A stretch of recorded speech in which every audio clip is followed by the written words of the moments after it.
Bonjour et bienvenue dans cette nouvelle conversation entre zébrettes indépendantes. Je suis Marjorie Véron et j'accompagne les hauts potentiels intellectuels, sensibles, les hypersensibles, les multipotentiels, les zèbres et autres atypiques de ce genre à développer un projet qui leur tient à cœur. Et aujourd'hui, je reçois Bérangère Mingui qui est praticienne en psychopédagogie positive et en intégration des réflexes archaïques. Elle accompagne plus particulièrement les atypiques aussi, 10, précoces, hypersensibles, TDAH. Elle est également formatrice et conférencière. Bérangère, je suis ravie de vous accueillir dans cette conversation. Merci d'avoir accepté l'invitation. Merci Marjorie de m'avoir invitée. Je suis ravie d'être là. Avec joie. Alors, je pars du principe qu'on a tous une histoire pour commencer ces conversations.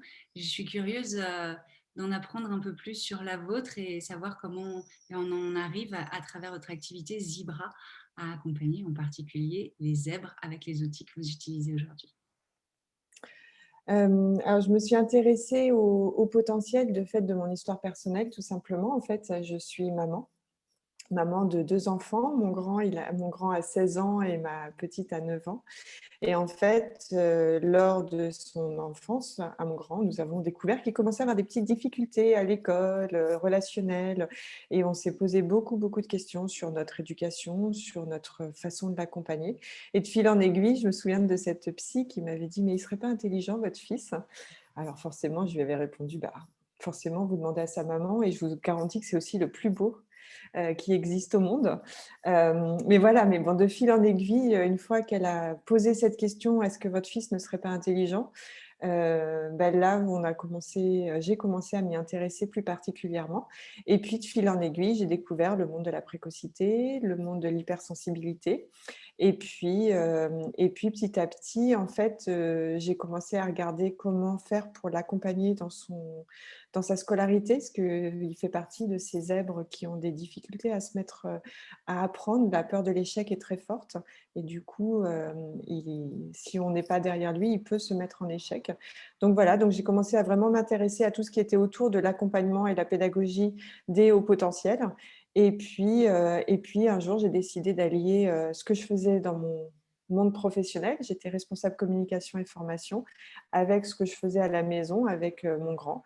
Et c'est comme ça que je me suis intéressée à la psychopédagogie positive. Mmh, Voilà, et je me suis officiellement lancée en 2018. bravo. Voilà. Bravo pour ce lancement et cette transition. Je suis curieuse, Bérangère, il y a pas mal d'adultes qui découvrent leur haut potentiel ou leur hypersensibilité à travers leurs enfants. Quand tu as Mmh. appris que ton fils était au haut potentiel, peut-être qu'à un moment, on t'a expliqué que c'était très probablement génétique. Oui, Comment tu as oui, alors réagi à toi? on m'a expliqué ça, et c'est marrant parce que la première réaction que j'ai eue, c'est que ça c'était forcément du fait de mon mari. Oui. Voilà, et puis j'ai revu aussi mon frère, parce qu'il y a beaucoup de similitudes entre mon frère et mon fils, et du coup, c'était pas moi. Ça pouvait pas être moi, c'était clair. Je me souviens aussi de mon époux lorsqu'on avait vu une psychomote pour notre fils, et il était assis sur une chaise à roulettes, et je me souviens pendant elle nous faisait le compte rendu du bilan psychomotricité qu'elle avait fait pour notre fils, et tout d'un coup, j'ai vu mon mari qui a valdingué, qui a reculé, sur sa chaise, et en fait, qui a eu un moment de: «Oh, j'ai cru que vous parliez de moi.» Donc pour moi, c'était juste pas possible que, ça soit moi qui apporte ce haut potentiel, et en fait, de fil en aiguille, enfin voilà, du fait de différentes histoires de parcours, professionnels, un jour mon mari m'a offert, c'était mon cadeau d'anniversaire, il m'a offert, de passer le test, et en fait, moi, ça m'a fait un bien fou, parce que c'était un moment où j'allais pas très, très bien. Ça se passait plus comme je voulais au niveau professionnel et j'avais énormément de doutes, et du coup, il a vu que c'était le moment de m'offrir ce test, et donc j'ai passé le test, le test pour adultes, hein, avec le stress qui allait avec, voilà. Donc je n'ai pas regardé du côté de l'hypersensibilité, mais parce que la psy là m'a dit: «Écoutez, on n'a pas besoin d'aller regarder ça, hein, je pense que vous le voyez vous-même.» Et c'est là où j'ai découvert du coup mon haut potentiel, hein, et mon hypersensibilité, en fait. Et ça a été un vrai soulagement, en fait. Ça a été un vrai soulagement. Alors je suis pas forcément pour, passer les tests pour passer le test, hein. mais en tout cas, moi, je vois le bien que ça nous a fait. Déjà à mon fils lorsqu'il a passé, son test, hein, juste de comprendre comment il fonctionnait et puis moi, la révélation, en fait, de me dire: «Ah ouais, c'est pour ça, en fait, que je m'ennuyais rapidement. C'est pour ça que je me sentais un petit peu en décalage. C'est pour ça que, je ressens des choses dans mon corps». Voilà. Après, il faut apprendre à vivre avec et à en faire quelque chose, mais en tout cas, oui, pour moi, ça a été vraiment, libérateur et puis alors après, de temps en temps, la petite blague avec mon fils, c'est: «Eh, tu dois me le respect, j'ai un point de plus que toi». Même si en soi, le score, on s'en fiche, en fait. Mais voilà, c'est juste la petite blague, maman fiston. Et OK. du coup, on a décidé de passer le test aussi à notre fille. Ouais. Juste pour l'identité, puisqu'il y a une fille pour 5 garçons, je crois, qui se fait tester.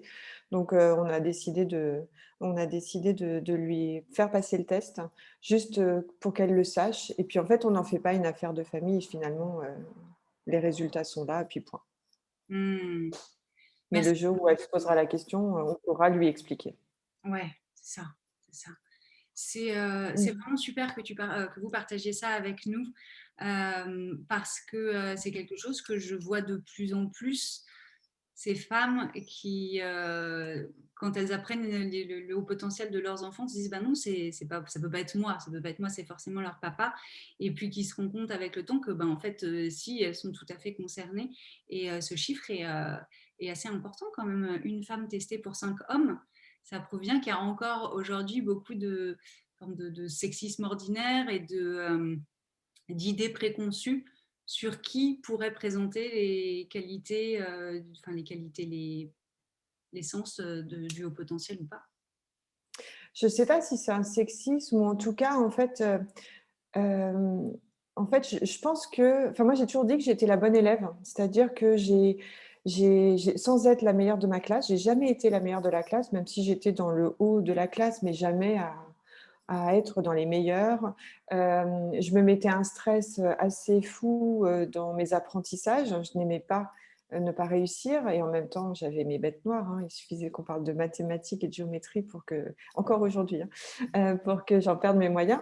Donc je j'ai jamais été parmi, les deux trois meilleures de la classe et en même temps, j'étais plutôt du genre très discrète, à me mettre dans le fond de la salle, un petit peu en retrait et voilà, pourvu que le prof ne me parle pas, pourvu qu'il ne me voit pas et donc j'ai suivi mon petit bonhomme de chemin. Alors c'est vrai que j'avais sauté une classe, mes parents avaient eu une expatriation quand j'étais en maternelle et j'avais appris à lire, donc du coup, j'ai pas fait ma grande section. Mais pour moi, ça s'est toujours expliqué parce qu'il y avait eu cette expatriation et que du coup, bah, pour éviter que je m'ennuie, on m'a passée en CP, mais c'était pas parce que j'ai montré que j'avais des compétences particulières. Après, voilà, j'ai fait des études parce que, bah, bonne élève, j'ai fait des études. C'est vrai que maintenant je me dis: «Bah, ouais, finalement, j'avais appris à parler plusieurs langues, j'avais des certaines facilités pour les langues», que, j'ai même un chef qui m'avait un manager qui m'avait dit: «Écoute Bérangère, ça serait bien que tu fasses un bilan de compétences, tu vas trop vite». Et en fait, j'avais été étonnée qu'il me dise ça parce que j'ai jamais en fait, j'étais ambitieuse, mais sans être ambitieuse. C'est-à-dire que j'avais envie de progresser et faire bien mon travail, mais j'avais pas forcément envie d'être, calife à la place du calife. C'était pas ça qui m'intéressait, c'était juste de faire mon petit bonhomme de chemin et ça je sais que ça m'avait un peu étonnée quand il m'avait dit: «Écoute, tu avances vite, je vois que tu t'ennuies rapidement, va faire un bilan de compétences». Et voilà et maintenant que une fois que j'ai passé ce test et que j'ai eu les résultats, je me suis dit: «Ah mais c'est pour ça! C'est donc pour ça qu'il se passe ça, en fait». Et c'est vrai, en fait, c'est plus, voilà, je sais pas du tout si c'est un sexisme ou pas, mais en tout cas, peut-être que c'est, sans être féministe, parce que je le suis pas, mais c'est peut-être qu'on a on a une façon d'être, à être beaucoup plus, caméléon et à nous fondre dans la masse et du coup, pas forcément à ressortir du lot. Il y a des jeunes que j'accompagne ou des ados ou des adultes que j'accompagne où là, ça paraît tellement évident parce qu'ils ont des compétences, des résultats, enfin voilà, ça se voit au niveau de leurs notes qu'il y a aucun doute. Mais il y en a plein en fait qui passent un petit peu comme ça, les bons élèves qui passent un petit peu, inaperçus. Ouais. Mmh. Alors, je vois que ce mot sexiste te fait réagir. Moi, je l'utilise plutôt dans l'idée d'héritage un peu du patriarcat aussi de la société dans laquelle on évolue, où les femmes ont tel rôle, les hommes ont tel rôle, on attend des femmes ceci et des hommes cela. Et c'est vrai que jusqu'à relativement récemment, On attendait surtout des femmes qu'elles soient discrètes, qu'elles soient sages dans un coin et qu'elles ne Ouais. fassent pas trop de bruit. Et j'ai l'impression que, comme vous, comme moi, on l'a très bien intégré ça. Et que, donc, on était en classe, mais on brillait, mais pas trop. On prenait de la place, mais voilà, pas trop. On était là, mais pas trop non plus. Et tout ça fait qu'à un moment, on finit par pas voir l'évidence que, effectivement, Ouais. ça va plus vite. Oui, j'ai appris plusieurs langues, mais bon, c'est normal. Cette forme de Ouais, ouais. professeur qui est là aussi, où on ne veut pas reconnaître que, oui, il y a quand même quelque chose qui est un petit peu différent des autres. Ça va plus vite ici. Peut-être qu'il y a des endroits où ça va moins vite. Ça finit toujours par s'équilibrer pour moi quelque part. Mais voilà, c'est pas forcément évident à le reconnaître. Et quand on le reconnaît, j'entends que ça a été ça chez vous aussi, Bérangère. Quel soulagement de se dire, mais c'est pour ça, de comprendre en fait ce qui se passe. Et là, pour moi, c'est le début d'un nouveau chemin. Ok, on a compris, on n'est pas arrivé, on est arrivé nulle part, on est juste arrivé au début d'un nouveau chemin qui est pour moi celui d'aller vers la connaissance de soi et de l'acceptation et d'oser devenir qui l'on est. Et donc, j'entends que dans votre parcours, ça a été pour vous l'occasion de développer cette activité, de chercher des outils, puis de développer une activité indépendante. Ouais. C'est ça. Ouais. Et puis, je vois aussi la différence, en fait, quand on a découvert le haut potentiel de notre fils, c'était un monde nouveau qui s'ouvrait à nous, en fait. Et je me rends compte avec le recul qu'on a beaucoup parlé de ça. C'était en fait, ah bah oui, il fonctionne comme ça parce que tu comprends, il est au potentiel. Ah bah oui, mais tu sais, les hauts potentiels, ils fonctionnent comme ça. En fait, aujourd'hui, maintenant, c'est plus un sujet. C'est-à-dire que on est comme ça, point. Et je me rends compte que finalement, pendant quelque temps, je me dis qu'on a dû mettre une belle pression aussi. On s'est mis une pression par rapport à ce haut potentiel et on lui a mis aussi, une pression, sans le vouloir, autour de ce haut potentiel parce qu'on découvrait, qu'on lisait plein de trucs, qu'on avait envie de réussir, à l'accompagner et autres. Et aujourd'hui, en fait, j'ai pris beaucoup de recul par rapport à ça. Et comme je vous disais, on a fait le test pour notre fille pour qu'elle, voilà, le jour où elle veut savoir que, de temps en temps, on lui dit, voilà, bah oui, nous on fonctionne comme ça, et puis point. Mais en tout cas, c'est juste un fait, comme on est brune, blonde, les yeux bleus, les yeux marrons, voilà, nous on fait partie des hauts potentiels. Et puis voilà. Et en fait, on ne va pas s'étendre dessus. Alors que je trouve que pendant tout le moment de la découverte, ou en tout cas pour la découverte familiale, tout tourne autour. Et maintenant, c'est plus un sujet, en fait. C'est intégré.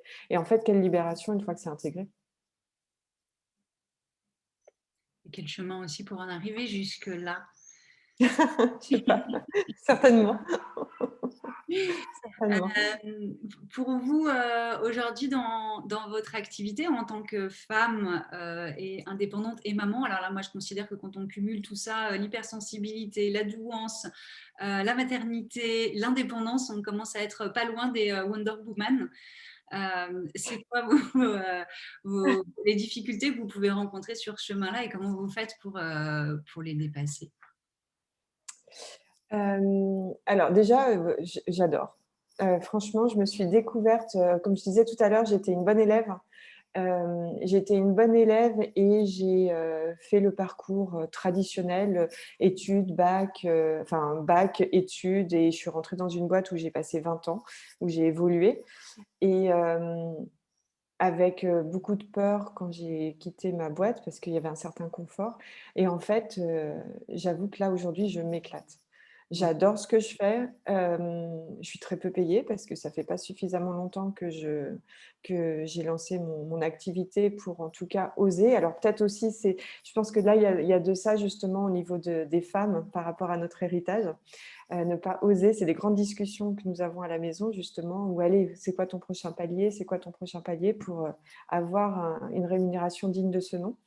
Mais par contre, quel enthousiasme. En fait, je vais travailler sans aller travailler. C'est-à-dire que oui, je vais au boulot, mais en fait, franchement, je m'amuse. Et je me rends compte que je suis à ma place et aujourd'hui, j'accepte de dire non, j'accepte de faire des choses qui me plaisent et j'accepte de dire: «Non, ça, j'ai pas envie, donc je préfère ne pas le faire». Alors que tout le monde le fait, c'est qu'il doit y avoir une raison. Alors que tu te rends pas compte, c'est des gros c'est rémunérateur, il faut que tu y ailles pour pouvoir te payer plus. Et en fait, je fais le choix de m'écouter et c'est super épanouissant, en fait. Mais c'est vrai qu'au niveau familial, alors mes enfants commencent à être grands, ils ont 9 et 16 ans, même si 9 c'est encore, petit. Hem, il faut jongler en fait. Voilà, j'ai mon mari aussi qui me soutient et qui est derrière moi dans le sens qui me soutient dans ce parcours. Heureusement, je crois, parce que sinon ça serait un peu compliqué et du coup, on fait des relais et puis on s'organise. Mais c'est vrai que ce que je découvre par contre, c'est, enfin par contre non, c'est un apprentissage, c'est le côté de jamais éteindre en fait. Alors déjà qu'il y a la douance qui fait que les pensées en arborescence, elles sont là, et bien en fait, ça s'arrête jamais. Et des fois, voilà, je me force à poser des jours et j'ai ma comptable qui m'a dit ça et j'ai trouvé ça absolument génial. Je suis encore attachée aux agendas papier et en fait, elle m'a dit: «Mais Bérangère, prenez votre feutre rouge et les samedis que vous ne voulez pas travailler, faites-le au feutre rouge parce qu'en fait, sinon, le crayon papier ou sur, les calendriers, web, en fait, c'est tellement facile d'effacer». Donc voilà, je m'impose des petites choses comme ça pour essayer de préserver un équilibre où je peux quand même être disponible pour mes enfants, pour mon mari et pour moi, même si voilà, moi je m'éclate donc donc ça va. Et puis je me rends compte, c'est marrant, c'est pas tout à fait par rapport à la question, mais par rapport à cette, vie d'entrepreneur, j'ai tendance je pense que mes petites antennes fonctionnent bien aussi. Est-ce que c'est l'hypersensibilité ou pas? Mais en tout cas, je m'entoure de personnes avec des profils, en fait, qui me parlent et notamment là, par exemple, pour tout ce qui est en ce moment, je suis en train de travailler avec une personne, une conseille en communication et en fait, il s'avère qu'elle aussi est au potentiel et en fait, c'est marrant parce qu'on se fait des parties de ping-pong, on est obligé de bien les cadrer parce qu'entre elle, une idée en entraîne une autre et moi, une idée en entraînant une autre, on a besoin de se cadrer pour fonctionner. Mais du coup, ça va hyper vite et j'adore, en fait. Génial. Par rapport à ce que vous disiez au tout début, le plus difficile finalement, ça a été de se lancer. Une fois qu'on est lancé, on se rend compte que c'est beaucoup de plaisir, des ajustements réguliers à faire pour ne pas se laisser envahir par un enthousiasme qui pourrait être trop grand et faire qu'on laisse la porte ouverte à trop de choses au détriment du temps pour soi. Et là, vous avez partagé un truc qui est super, c'est-à-dire de juste décider ce jour-là, c'est bon, c'est non à tout et oui à moi. Le plus difficile, donc, apparemment, pour vous, ça a été de vous lancer et de dépasser cette peur au moment de quitter un job dans lequel on a été pendant 20 ans, même s'il ne nous correspond plus, pour aller vers quelque chose qui nous fait plus envie. Comment est-ce que vous avez fait pour trouver le courage de faire ce saut dans le vide? Alors, on m'a un petit peu aidée. Il y a eu une réorganisation et voilà, donc il y a eu, un départ organisé, du fait d'une réorganisation, et ça a été difficile, hein, parce que forcément après 20 ans dans une société avec beaucoup de personnes que j'ai pu rencontrer, il y a toujours cette tristesse de quitter quelque chose et la peur aussi. Tout d'un coup, je me retrouve au chômage, tout d'un coup, j'ai plus mais voilà, je me retrouve toute seule à la maison. Et la découverte de la liberté, je me souviens à l'époque, j'étais accompagnée pour cette période, hem et la psy que je voyais à ce moment-là me disait: «Mais Bérangère, en fait, c'est comme si vous sortiez» alors c'était pas le mot, péjoratif, mais dans le sens, vous sortez de prison et tout d'un coup, vous avez la liberté. En fait, j'avais une journée très cadrée. Le matin, je me levais, vite les enfants se préparent, on va à l'école, je vais prendre mon RER parce que j'habite en région parisienne. Je vais au travail, de telle heure à telle heure, je suis au boulot avec la pause déjeuner de telle heure à telle heure. Vite, je cours pour aller récupérer les enfants.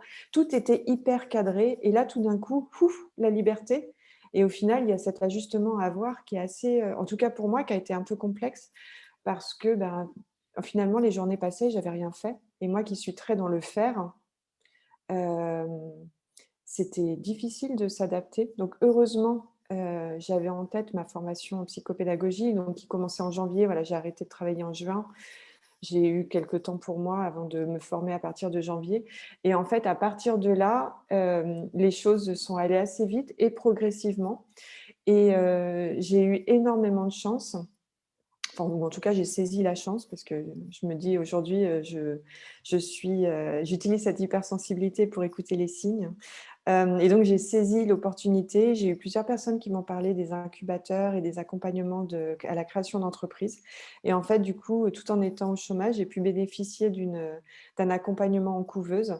Et donc, en fait, j'ai pu tester mon activité pendant 1 an à moindre risque, puisque j'avais mon chômage à côté. Et donc, en fait, je me suis vraiment concentrée sur ma première activité qui était la psychopédagogie. Je me suis formée en réflexe archaïque parce que j'y voyais quelque chose. Enfin voilà, pour moi, c'était essentiel de faire ça. Et donc, en fait, progressivement, j'ai développé mon activité. Et puis, je voulais travailler en entreprise, et je voulais faire de la formation. Mais donc, j'ai pu tester, voire ajuster mon discours. Et en fait, j'ai ensuite rajouté justement tout ce qui était conseil et formation. Et aujourd'hui, en fait, j'ai un panel d'activités qui marche bien. Et puis, en effet, comme vous disiez, c'est que de l'ajustement. Donc, je teste des choses. Ça me plaît pas. Des fois, ça marche, mais ça me plaît pas. Et du coup, je réessaye une fois pour voir. Et puis du coup, je me dis, bon, en effet, ça marche, mais c'est pas pour moi. Et pouf, je change. Et c'est ça qui est génial, en fait. Mais c'est vraiment, voilà, moi, j'avais besoin d'avoir cette sécurité et ce dispositif d'incubation accompagné. C'était absolument génial. Enfin, vraiment, j'ai adoré aussi rencontrer des personnes qui étaient dans cette dynamique de création. Et du coup, c'est chouette parce que c'est très porteur et j'avais pas l'impression d'être toute seule dans mon coin, en fait. Ouais, ouais, ça c'est Et important. ça, c'est quelque chose qu'il faut faire, justement, c'est d'être accompagné. Enfin, d'être entouré, pas forcément accompagné, mais en tout cas entouré. À tous les stades, ça me paraît important et c'est ce que vous avez fait au stade du lancement, être entouré par des gens qui sont dans cette énergie aussi du lancement, avec l'enthousiasme qu'on peut avoir, mais les peurs aussi, comme ça on se soutient ensemble. Et puis après, vous le faites aussi aujourd'hui, une fois qu'on est lancé, savoir s'entourer aussi des personnes qui vont nous aider à porter notre projet d'une manière ou d'une autre, à le développer. C'est super. Ouais. Je vous ai entendu à plusieurs reprises parler d'hypersensible et d'antenne et de savoir lire les signes. Je partage complètement votre point de vue. Pour moi, on est ce haut potentiel qu'on appelle intellectuel, sensible, hypersensible. Pour moi, c'est un potentiel sensible. C'est une spécificité neurobiologique, plus de neurones, plus de connexions, les gaines de myéline, les connexions se font plus rapidement. Bref, on capte plus d'informations. Et donc, pour moi, un hypersensible, un haut potentiel, il est juste hyper connecté. Oui, oui et non. En fait, moi, je suis consultante en réflexe archaïque. J'ai plusieurs cordes à mon arc que je suis en train de développer aussi dans tout ce qui est l'accompagnement psychocorporel. Et donc, c'est vrai que je reçois beaucoup de hauts potentiels, avérés ou non, hein, enfin testés ou non. Et il y a une chose, lorsque je les vois en cabinet, c'est qu'il y a très souvent un développement très important au niveau cortical, c'est-à-dire la pensée, les raisonnements, etc. Par contre, le corps n'existe pas. En fait, le corps, il est juste là, il m'embête un peu. En fait, je ne sais pas trop quoi en faire. Et du coup, oui, il y a cette hyperconnexion, comme vous disiez, mais en même temps, j'en ai pas conscience, voire même je le rejette. Et c'est ça qui fait que, enfin pour moi, c'est ça qui fait qu'on a cette hypersensibilité gênante, qu'on ne sait pas trop quoi en faire parce qu'en fait, on n'a pas conscience de ce qu'elle peut nous apporter. Et en fait, comme on n'est pas connecté à son corps, on n'arrive pas trop à gérer ce qui se passe. Alors, j'ai beaucoup accompagné, je accompagne beaucoup en gestion des émotions. Et aujourd'hui, maintenant, je dis stop à la gestion des émotions, mais oui à l'accueil des émotions. Parce qu'une fois qu'on est connecté à ses ressentis, en fait, on arrive à détecter que c'est une émotion. Quelle est mon émotion? Quel est le message? En fait, elle véhicule un message. Donc, c'est quoi ce message qu'elle me véhicule? Ma Bible, c'est la pyramide de Maslow. Et une fois qu'on a compris j'ai besoin de dire stop parce que c'est injuste, c'est la colère. Stop, c'est injuste. Et pourquoi? Et du coup, je vais regarder ma pyramide et je peux aller agir. Mais pour ça, il faut être connecté à son corps. Et en fait, en réflexe archaïque ou en accompagnement psychocorporel, en fait, je vais accompagner les personnes à se reconnecter à leurs ressentis et du coup à pouvoir mieux gérer leurs émotions, en tout cas gérer les réactions euh, à leurs émotions. Et du coup, lorsque cette reconnexion à son corps se fait, on est beaucoup plus à l'écoute de ces signaux, à l'écoute de ce qu'on leur reçoit. Et on sait aussi comment réagir lorsque on se laisse envahir par quelque chose, en fait, pour éviter justement de se laisser envahir. Plutôt. Je savais bien en lisant votre site internet qu'on allait se trouver un grand nombre de points communs. Et oui, bah, c'est ça pour moi aussi, hypersensible ou au potentiel, c'est potentiellement hyper connecté. Mais comme on n'a pas forcément su quoi faire de toutes ces informations qu'on recevait et de tous ces ressentis qu'on avait, on a peut-être appris à s'en couper parce qu'on nous a expliqué que c'était montré ou expliqué que c'était pas souhaitable ou plein d'autres raisons. Et du coup, bah, c'est là où on devient complètement déconnecté de soi d'abord et puis de tous les autres ensuite, puis des signes, etc. Et revenir au corps, c'est la clé. Pour moi, c'est la clé de mon accompagnement aussi, au-delà de tout ce qu'on peut mettre en place à côté. Tant qu'on n'est pas revenu habiter son corps, Ouais. ça devient difficile de faire quelque chose. Tant qu'on reste dans sa tête, en fait, dans ce cortex, on est vraiment dans le mental, dans la réflexion permanente. C'est là où on s'épuise.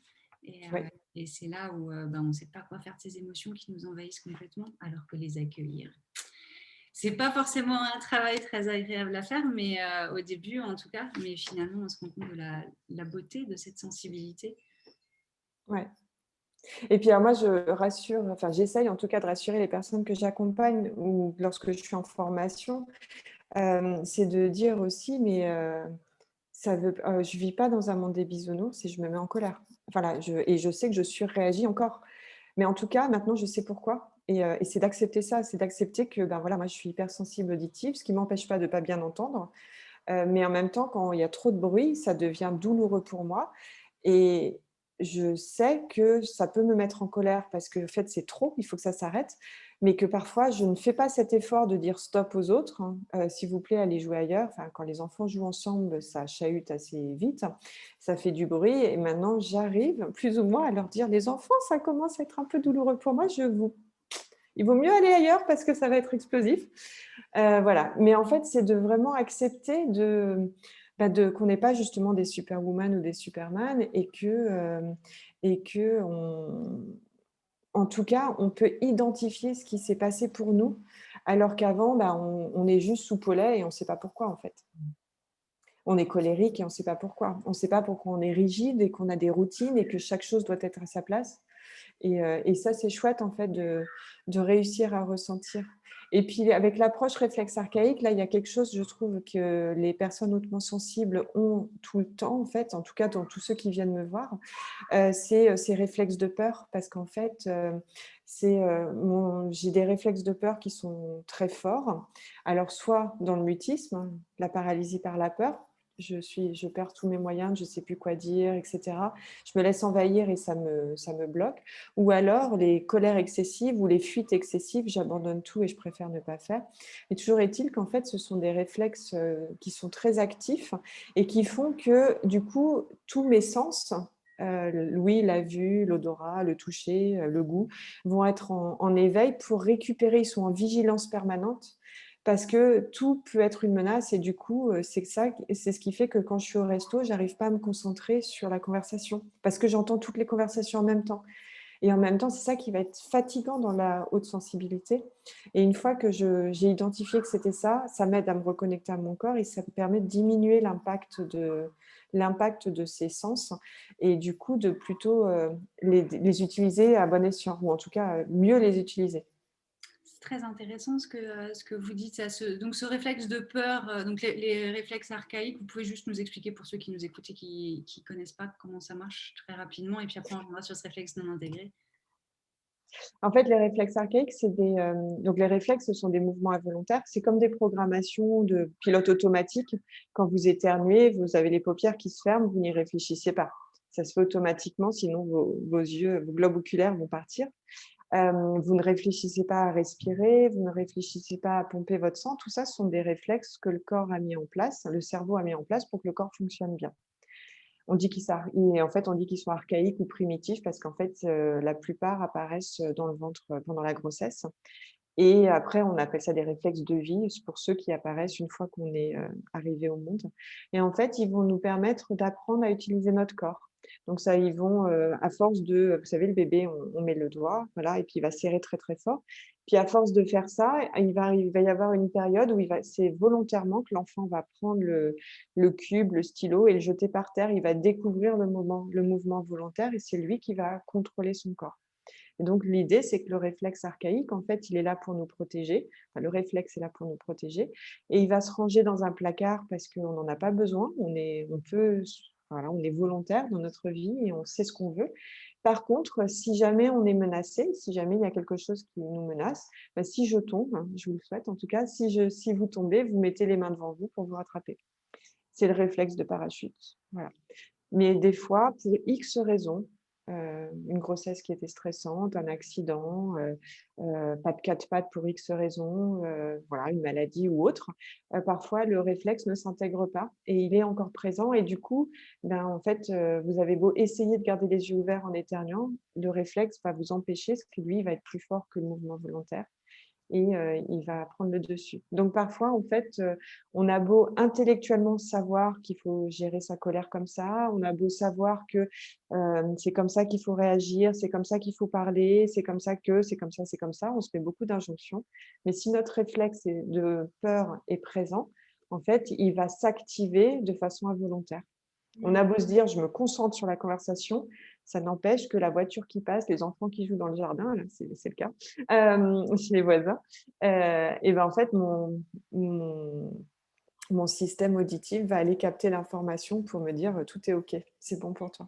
Oui, c'est des réflexes qui sont prédominants, c'est des réflexes de survie, donc ils prendront de toute façon le dessus sur tout le reste pour assurer Ouais. une survie qui est quand même l'objectif numéro un de l'organisme.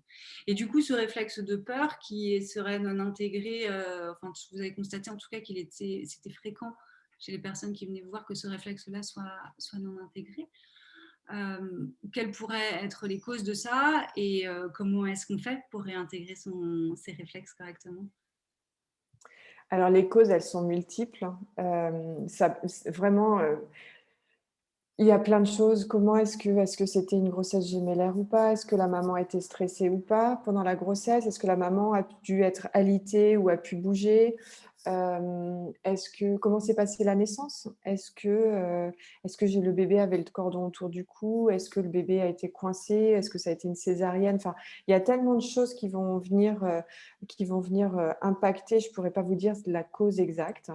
En tout cas, comment est-ce qu'on peut, accompagner, réintégrer? Souvent, en fait, ce sont des personnes qui ont des réflexes du dos qui sont assez actifs, c'est-à-dire c'est des personnes qui n'aiment pas trop, voire qui n'aiment pas du tout avoir quelqu'un dans le dos, une porte, dans son dos, une fenêtre, enfin voilà.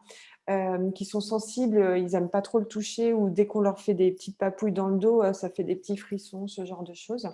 Ça, c'est des réflexes de peur. Je suis en menace, il y a une menace potentielle derrière, donc en fait, tous mes sens sont en alerte.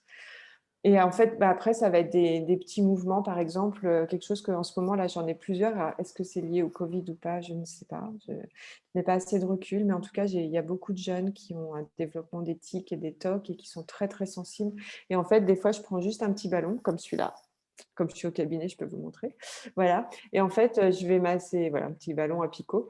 Et en fait, je vais masser le dos, la nuque, le bas du dos, enfin voilà.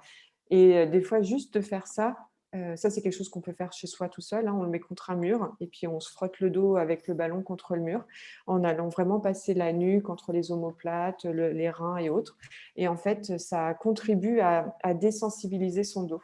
Une fois que Mmh. vous faites le mouvement, ça fait du bien. Ah oui, c'est bien, ça peut faire rien que de visualiser la scène. J'imagine déjà le massage que ça peut faire et j'imagine qu'effectivement ça doit détendre et alors ça peut permettre de réintégrer progressivement ce réflexe-là. En tout cas, ça vient désensibiliser. Donc, du coup, le fait déjà d'être dans l'étape de désensibilisation, bah, petit à petit, mais mon corps, ma peau est moins sensible et du coup, je me mets moins en alerte que quelqu'un vienne me toucher le dos. Mmh, Et OK. donc, bah, petit à petit, ça va intégrer mes réflexes spinaux et mes réflexes de peur. Mmh. Bon, Génial. après, il y a plein d'autres choses, mais voilà, celui-là, c'est facile, c'est quelque chose que vous pouvez essayer à la maison, qui est vraiment chouette, en fait. OK. Cool, merci. J'ai vu aussi que vous étiez, praticienne MBTI. Est-ce que c'est quelque chose que vous faites encore? Oui, alors à moindre dose, mais oui, oui, tout à fait, notamment, dans tout ce qui est, formation ou conseil en entreprise. J'ai quelques adultes que je suis plus, non pas pour les réflexes, même si je rajoute toujours quelque chose de psychocorporel dans nos accompagnements, mais voilà, pour des quelques personnes qui sont en reconversion et qui se posent des questions et là, dans ces cas-là, on va partir sur du MBTI, ouais. Je vous pose la question parce que, alors pour ceux qui regardent et qui ne connaissent pas MBTI, ce sont des formes de tests de personnalité qui permettent de rentrer dans certaines classifications et de connaître des traits caractéristiques majeurs de la personnalité, les travers dans lesquels on pourrait avoir tendance à tomber aussi. Et je me demande si vous avez remarqué qu'il y avait des profils qui revenaient souvent pour les zèbres, les hypersensibles au potentiel, ou si ça reste quand même relativement représentatif de l'ensemble. Je suis pas sûre d'avoir assez de recul, par rapport au nombre de tests, enfin, questionnaires que j'ai fait passer. J'allais dire que, il y avait le côté F, hein, le feeling dans, comment est-ce que je prends mes décisions? Est-ce que je les prends, point de départ, point d'arrivée de façon objective ou est-ce que je vais plutôt prendre en compte les valeurs et mes valeurs, les sentiments et l'impact que ça va avoir sur les personnes?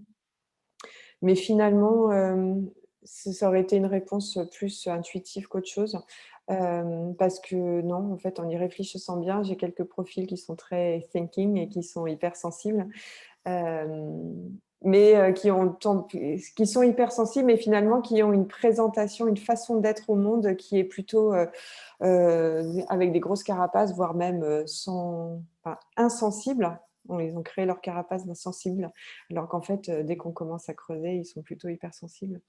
Donc non, là, je n'aurais pas assez de recul pour vous dire, tel ou tel profil. Ok, c'est de la curiosité. Non. Mais je m'y intéresserai, tiens, c'est une bonne piste, je vais me le noter dans un coin de la tête.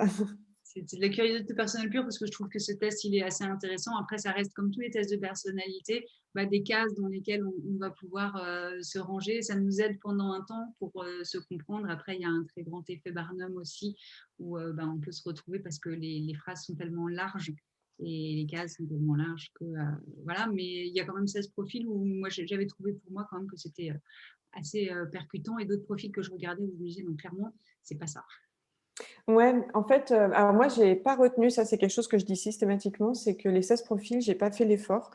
En fait, ça m'intéresse pas d'apprendre les 16 profils parce que justement, j'ai pas envie de mettre les gens dans des cases. Moi, je le vois vraiment comme une grille de lecture et en fait, lorsque je vais être avec quelqu'un, quand je fais cet effort-là, parce que là, par exemple, typiquement, j'ai pas du tout fait l'effort d'essayer de retenir, dans ce que vous disiez, s'il y avait plutôt un I, un E, voilà. Mais en fait, c'est plus, j'ai une situation et du coup, je vais me poser les questions. Est-ce que c'est plutôt quelqu'un qui parle facilement ou pas, qui se met en retrait, qui agit avant de réfléchir ou qui a besoin d'un temps de réflexion? Voilà, je vais plutôt analyser une situation et par rapport à soit ce qu'on me raconte, soit moi ce que je vis, je vais me dire: «Tiens, il a l'air d'être plutôt sur du très terre à terre, des faits et cetera, donc c'est plutôt un S, donc moi si je lui parle, il vaut peut-être mieux que je lui parle avec des faits, des» et en fait, peu importe le reste, en fait. Donc je n'ai jamais fait cet effort justement pour ne pas mettre une étiquette Hmm. et moi, j'invite plutôt à l'utiliser comme ça. Mais après, voilà, je sais que ça rassure énormément de pouvoir dire: «Toi, tu es un ISFJ, toi, tu es un ENTP». Voilà, mais moi, ouais, moi, je fonctionne pas comme ça, en fait. Enfin, en tout cas, je ne veux pas qu'on reste bloqué dans un fonctionnement, même si moi, je sais, voilà, ISFJ, je me soigne, tout va bien. Et voilà, en fait, je connais pas les caractéristiques complètes de l'ISFJ, finalement, alors que c'est mon profil. Mais je sais, voilà, que je vais être plutôt à fonctionner comme ça, je vais être plus sensible à telle ou telle chose. Le F et le J, ça, j'ai aucun doute. Ouais. Mais oui, Des grandes tendances, ça nous permet de cerner quand même ouais. des grandes tendances et de commencer à accepter des grandes tendances chez nous aussi dans nos manières de fonctionner. Un grand Ce qui est merci. intéressant, ah Dites, pardon. je vous écoute. Oui, non, j'allais dire, ce qui est intéressant, c'est que je me suis formée à la gestion mentale, Ouais. pareil au niveau pédagogique. Et en fait, il y a quelques traits de fonctionnement en fait en gestion mentale que l'on peut essayer de recouper avec le MBTI.